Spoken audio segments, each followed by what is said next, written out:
بسم اللہ الرحمن الرحیم۔ حیات بیان لگا دیا جائے۔ اب باتیں جو اختلاف ہے یہ بات بھی سمجھنے کی ہے۔ میں شکر گزار ہوں، میں آپ کو سچی بات بتاتا ہوں۔ ہم نے جب یہ کمپین شروع کی ہے سوشل میڈیا کے اوپر، میں بغیر تعصب کے بلا مبالغہ کہتا ہوں، ہمارا ساتھ دیوبندی بھائیوں نے بھی دیا، ہمارا ساتھ بریلوی بھائیوں نے بھی دیا ہے، جو پڑھے لکھے معتدل قسم کے بریلوی ہیں انہوں نے بھی اس بات کی مذمت کی ہے کہ قاری خلیل صاحب کے ساتھ جو کچھ ہوا ہے یہ نہیں ہونا چاہیے۔ دلائل کی دنیا ہے، میں آپ کو کوئی دلیل دیتا ہوں، آپ کی سمجھ میں کوئی بات آتی ہے آپ میری بات قبول کریں، آپ جواب میں کوئی دلیل دیں، میری عقل میں وہ بات آئے، میری سمجھ میں وہ بات آئے، آپ کی بات قرآن و حدیث کے مطابق ہم سن لیں گے۔ اختلاف کا پتہ ہی نہیں ہوتا، ایسے اینکروں کے وجہ اختلاف کیا ہے، صرف فتنہ فساد پھیلانا چاہتے ہیں اور چیلنج کرتے ہیں مناظروں کا، مباحلوں کا۔ کیا پاکستان کے ٹیلی ویژن، کیا ہمارا معاشرہ ٹی وی کے اوپر اس طرح مناظرے اور ایک مسلک کے خلاف ایک باقاعدہ پلاننگ کے ذریعے اس کو نشانہ بنانے کا متحمل ہو سکتا ہے؟ ہم نے عراق، لیبیا، شام کا حال نہیں دیکھ لیا؟ جب عوام آپس میں لڑتی ہے یا فوج کے ساتھ لڑتی ہے ملک تباہ ہو جاتے ہیں۔ دلائل کی دنیا میں آنا ہے، دلائل کے ساتھ، پیار محبت کے ساتھ، مکالمے کے انداز میں گفتگو جہاں مرضی جب مرضی ہو سکتی ہے، اور کبھی فتنہ فساد نہیں ہوتا۔ ایک عرصے سے علماء باہم ایک دوسرے کو خطا خطابت بھی لگتے ہیں، ہر مسئلے پہ جو اختلاف ہوتا ہے کتابیں لکھی جاتی ہیں، اس طرح کا ماحول کریٹ نہیں ہوتا۔ یہاں پر بہت عجیب و غریب باتیں کی جاتی ہیں۔ میرے بھائیوں، ایک عقیدے کی بات میں اپنے بریلوی دیوبندی بھائیوں کو بھی کہوں گا، اختلاف سمجھنا تو چاہیے، ہمارا آپ کا اختلاف ہے کس بات پر؟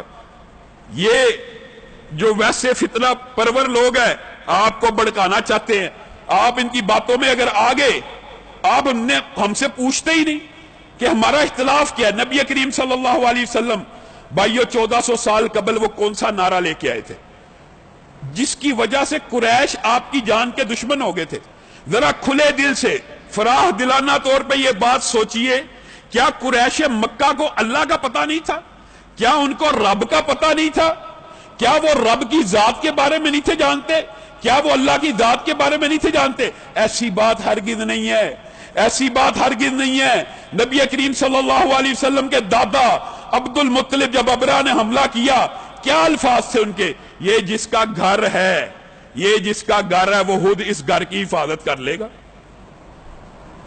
گویا رب کو پہچانتے تھے، اور یہ بات میں اپنی طرف سے نہیں کہہ رہا، اللہ کلام حمید میں کہتا ہے قل لمن الارض ومن فیہا، ان سے پوچھئے، آقا پیارے نبی صلی اللہ علیہ وسلم آپ قریش مکہ سے پوچھئے، قل لمن الارض ومن فیہا، زمین و آسمان کی بادشاہی کس کی ہے؟ قل امن یملک السمع والابصار، آپ کی قوت سامعہ اور باصرہ کا مالک کون ہے؟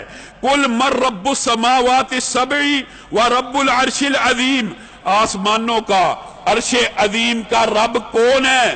ان سے پوچھ لیجئے۔ یہ بات کسی مولوی منطقی فلسفی کی نہیں، اللہ کی ہے۔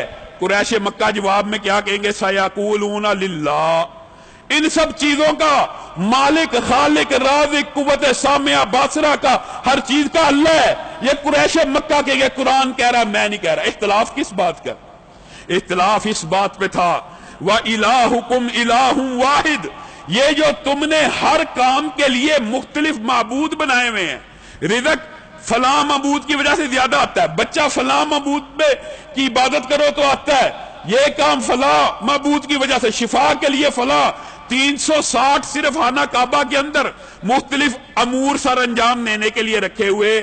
نبی کریم نے جب کہا وَإِلَٰهُكُمْ إِلَٰهٌ وَاحِدٌ، آج کے بعد عبادت کا کوئی بھی فعل کسی غیر کے لیے نہیں ہو سکتا۔ عبادت کا کوئی فعل، چاہے روزہ ہو، چاہے حج ہو، چاہے نظر ہو، چاہے نیاز ہو، چاہے دعا ہو، چاہے ذکر ہو، چاہے رکوع ہو، چاہے سجدہ ہو، عبادت کے جتنے افعال ہیں، عبادت کے جتنے اعمال ہیں، ایک اللہ کے لیے خالص کر لو۔ جواب میں کیا کہتے ہیں؟ اجعل الآلہۃ الہا واحدا ان ھذا لشیء عجاب، کیا ہم سارے معبودان کو چھوڑ کر ایک ہی کی عبادت کرنا شروع کریں؟ اللہ رب العزت خود کلام حمید میں ان کے اس مقدمے کو سمجھا رہا خود کہ یہ تم کیسی بات کرتے ہو؟